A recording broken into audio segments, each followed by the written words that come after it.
अभिषेक का पूरा शरीर जलने लगा, लेकिन यह केवल फल द्वारा बनाया गया एक भ्रम था। जैसे ही अभिषेक ने पहला निवाला निकला, उसे ऐसा लगा जैसे उसकी मांसपेशियों में आग लग गई। यह दर्दनाक नहीं है, इसके कुछ दर्दनाक असर थे, लेकिन इसके साथ ही बेचैनी और ऊर्जा की एक नई किरण आई। अभिषेक ने अपने पिछले जीवन में कभी भी मेहनत का सेवन नहीं किया था, क्योंकि इससे उसका करियर बर्बाद हो सकता है। लेकिन उसने कल्पना की थी कि मामूली दर्द के बिना मेहनत के समान महसूस होता है।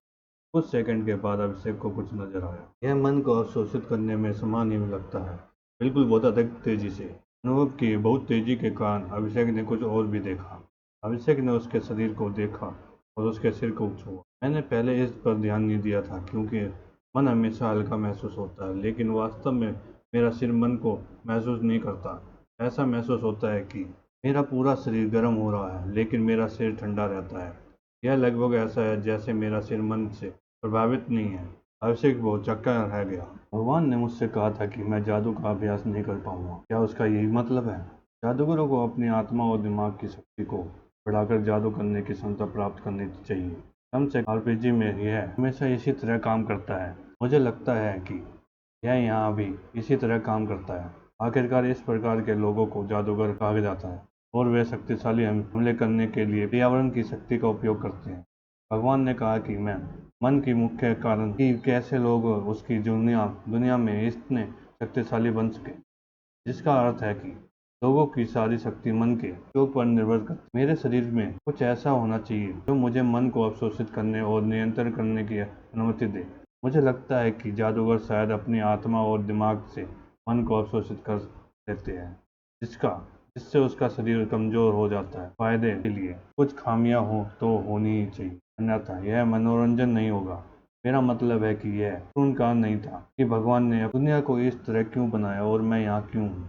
तो सुरक्षा में जादूगर शायद मन को अपने शरीर से नहीं, बल्कि अपने दिमाग से अवशोषित करता है। यदि कोई जादूगर इस फल को खाता है तो वे शायद इस अनुभूति को केवल अपने सिर में महसूस करेंगे, जबकि मैं इसे अपने पूरे शरीर में महसूस करता हूँ। वह चीज जो मेरे शरीर में मन को संगठित और वितरित करती है, उसका संभव मेरे सिर से कोई संभव नहीं है, जिससे मन के लिए उस तक पहुंचना असंभव हो जाता है। शायद इसलिए सारा मन मेरे शरीर में समा जाता है, क्योंकि उसके पास जाने के लिए कहीं और नहीं है। मैं क्या कर रहा हूँ? अभिषेक ने दांत पीसते हुए सोचा। फिलहाल मैं मन से पूरी तरह भर चुका हूँ, लेकिन मैं ऐसी चीजों के बारे में सोच रहा हूँ जो भविष्य में बहुत दूर है। पकड़ लो। अभिषेक तुरंत उठा और पेड़ पर और ऊपर चढ़ गया। फिर वह अपनी पूरी शक्ति से कूद पड़ा और एक बड़े प्रभाव के लिए खुद को तैयार कर लिया। टकराना। जमीन पर गिरते ही अभिषेक को अपनी बाहों और घुटनों में दर्द महसूस हुआ। फिर वह तेजी से खड़ा हुआ और फिर से पेड़ की ओर भागा। जैसे ही अभिषेक फिर से पेड़ से पर चढ़ा, उसने कुछ और देखा जिससे उसकी आंखें चमक पड़ गई। मेरे पैर और हाथ अब दर्द नहीं करते। इसका मतलब यह है कि मुझे आराम करने की जरूरत नहीं है। मुझे इस अवसर का उपयोग करना चाहिए। अभिषेक सामान्य से अधिक ऊपर चढ़ गया और नीचे देखा। यह बहुत ऊंचा है। हालांकि जलन की अनुभूति ने उसे किनारे पर धकेल दिया और वह कूद गया। अभिषेक को कभी भी यह देखने का अच्छा अवसर नहीं मिला कि मेहनत के पुनर्जीवित करने वाले गुण उसकी हड्डियों पर भी काम करते हैं या नहीं। तार्किक रूप से यह होना चाहिए, लेकिन अभिषेक इसकी सीमा के बारे में नहीं जानता था। जमीन पर गिरते ही अभिषेक को ऐसा लगा जैसे समय रुक गया है और अभिषेक को उसकी इच्छा मिल गई। अभिषेक अपने पैरों के साथ उपयोग नहीं करना चाहता था, क्योंकि वे उसकी बाहों से अधिक महत्वपूर्ण थे। उसके कारण अभिषेक शुरू में अपने पैरों पर खड़ा हुआ था, लेकिन फिर गिरने के पल वो अपनी दाहिनी बाह पर संचालित करने के लिए आगे गिर गया।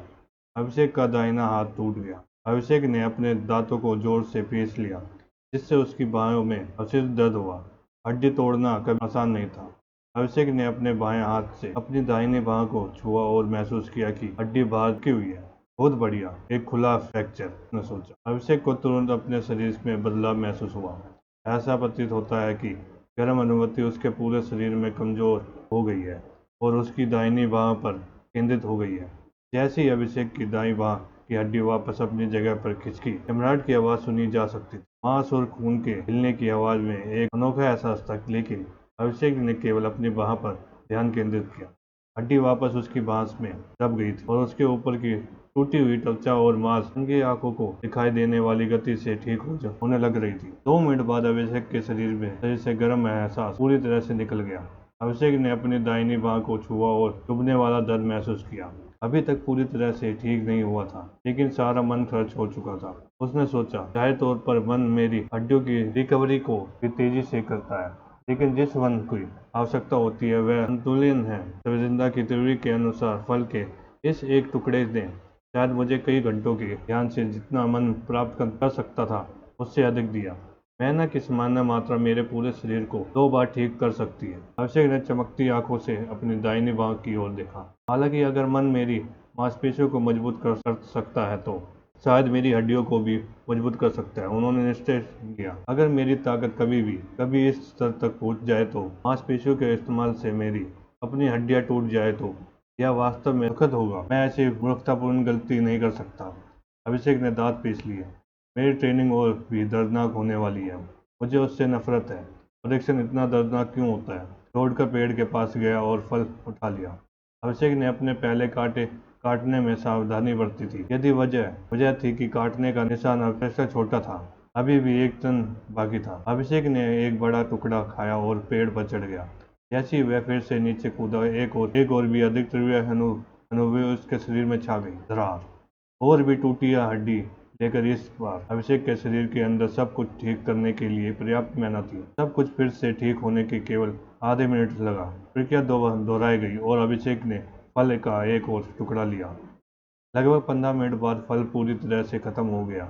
अभिषेक ने अगला फल ले लिया। हालांकि दांत पीसते हुए वह झिझका। वह चाहता था कि काश उसके मन में कभी भी भयावह विचार न आए। क्या सोचा, घेर क्या होगा यदि वह अधिक शक्तिशाली हो गया और उसकी आंत में मुक्का मारा गया तो? क्या उसके अंग बल का विरोध करने में सक्षम हो गए? तार्किक रूप से नहीं, लेकिन ऐसे गंभीर मुद्दे को करने का कोई तरीका होना चाहिए। आखिरकार भगवान ने कहा था कि अतीत में सत्ता पाने के लिए अनगिनत रास्ते थे।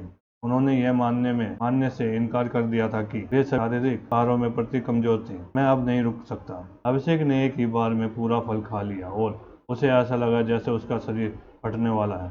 बहुत सारा मन। अब यह कोई सामान्य स्थिति नहीं थी। नहीं, अभिषेक को ऐसा महसूस हुआ जैसे उसका शरीर चुपचाप भ्रष्ट हो रहा है। अभिषेक ऊपर चढ़ गया और लेकिन झिझका। यह उसकी पिछली सभी छलांगों से बहुत अलग थी। यदि उसने इस छलांग को गलत समझा तो वह वास्तव में मर जाएगा। हालांकि अभिषेक ने पहले ही फूल को जला दिया था। वापस लौटने का कोई रास्ता नहीं था।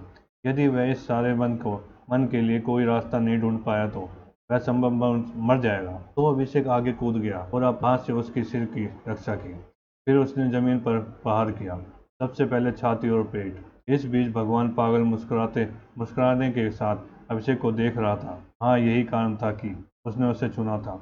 इस तरह के पागलपन के कारण उसने शरण को चुना था।